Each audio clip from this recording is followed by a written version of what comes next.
For 40 days on God, Family, and Guns, we'll be focused on God. We have a series on spiritual warfare, the end of times, the prophecy of Daniel, and the prophecy of Malachi. If you want to see our gun-related or Second Amendment-related content, you can see that on Patreon or the History of Weapons. Those links are below.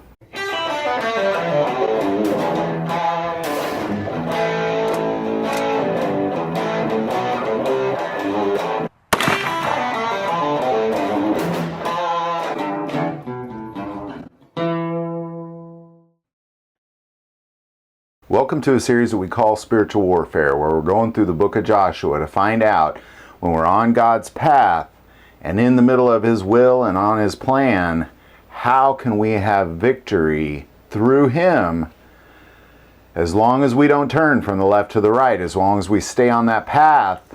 That victory is guaranteed when you're within His will. So we want to understand how all that works and what we can do to not mess this up. And as we've gone through the book of Joshua, we're at an interesting point where Joshua and the Israelites are about to cross over the Jordan, and he gives some instructions to a few tribes of Israel. So we're just going to pick it up in Joshua 1, starting in verse 10. Then Joshua commanded the officers of the people, saying, "Pass through the camp, and command the people, saying, Prepare provisions for yourself, for within 3 days you will cross over this Jordan to go into possess the land which the Lord your God is giving you to possess." And that's where we left off. "And to the Reubenites, the Gadites, and half the tribe of Manasseh, Joshua spoke, saying, Remember the word which Moses, the servant of the Lord, commanded you, saying, The Lord your God is giving you rest, and is giving you this land. Your wives, your little ones, and your livestock shall remain in the land which Moses gave you on this side of the Jordan. But you shall pass before your brethren armed, all your mighty men of valor, and help them, until the Lord has given your brethren rest, as He has given you, and they also have taken possession of the land which the Lord your God is giving them. Then you shall return to the land of your possession and enjoy it, which Moses, the Lord's servant, gave you on this side of the Jordan, towards the sunrise." And they answered Joshua, saying, "All that you command us we will do, and wherever you send us we will go. Just as we heeded Moses in all things, so we will heed you. Only the Lord your God be with you, as He was with Moses.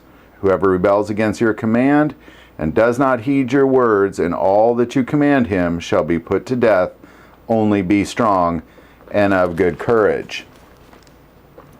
Now, this is easy to kind of pass up, because what's taking place here, we really have to make sure we understand.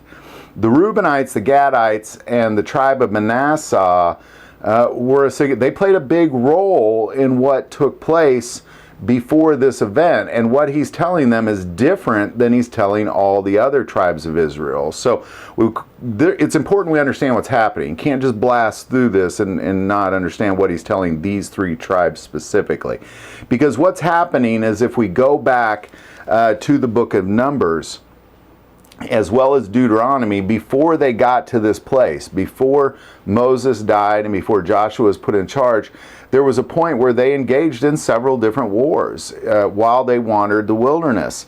One of them was with the king Og, and Og would not let him pass through this land, so they had to battle with him, and King Og was one of the giants.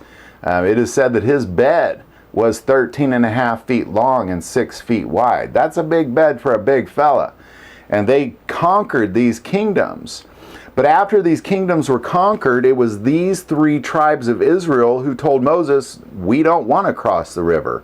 We want to stay here. We like this land that we just conquered." So we want to kind of take a look at what that is, to understand what is this agreement Joshua has just made with them, and what is it they have agreed to. So we're going to go back to Numbers 32. Again, it's important we understand the details here.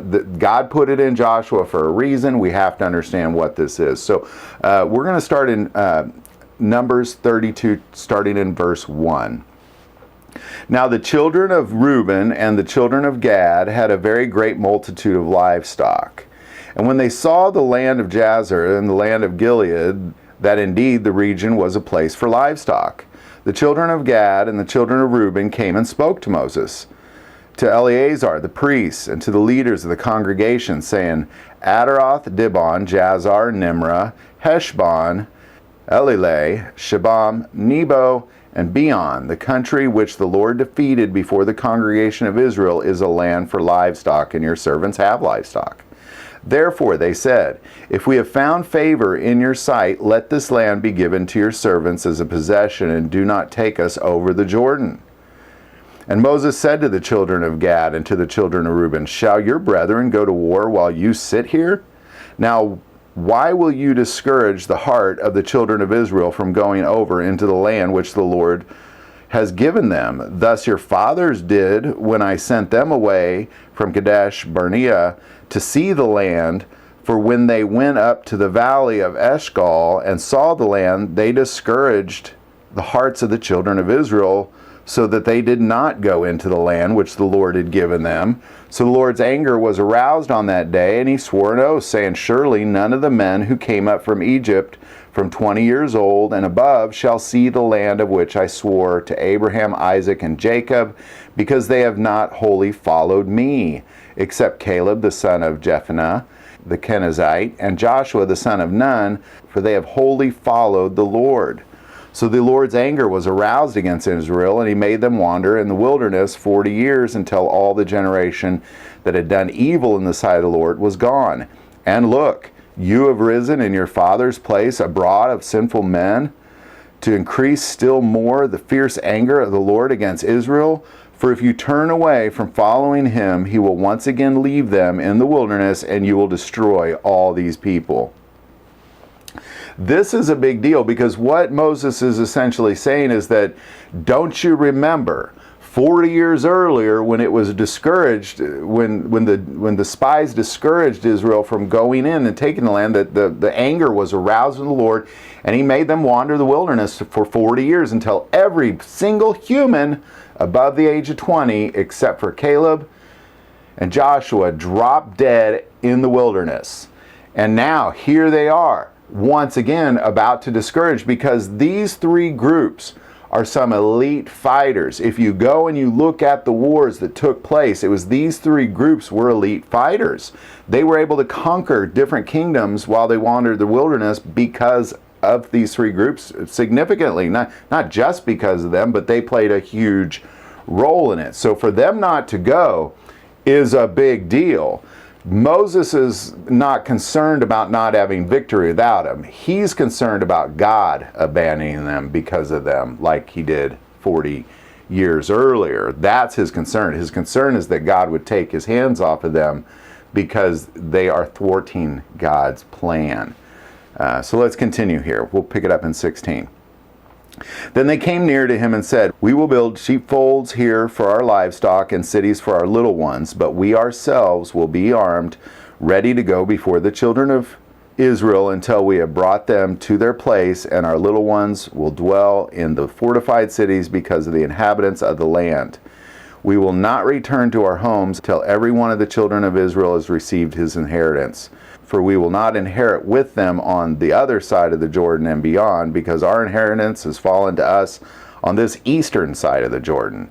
Then Moses said to them, If you do this thing, if you arm yourselves before the Lord for the war, and all your armed men cross over this Jordan before the Lord until he has driven out his enemies from before him, and the land is subdued before the Lord, then afterward you may return and be blameless before the Lord and before Israel, and this land shall be your possession before the Lord. But if you do not do so, then take note, you have sinned against the Lord, and be sure your sin will find you out. Build cities for your little ones, and folds for your sheep, and do what is proceeded out of your mouth. And the children of Gad and the children of Reuben spoke to Moses, saying, Your servant will do as my Lord commands. Our little ones, our wives, our flocks, and all our livestock will be there in the cities of Gilead. But your servant will cross over, every man armed for war, before the Lord to battle, just as my Lord said. So ultimately what they're saying is, okay, give us time to build our sheepfolds, our cities on this side, so our little ones and our wives, they can be safe, and then every man of war will cross over with you, and we'll continue in this war until it's complete and you have received your inheritance, just like the Lord God. Because ultimately what Moses needs is he needs their soldiers, is what he needs. So let's continue. So what does Moses say?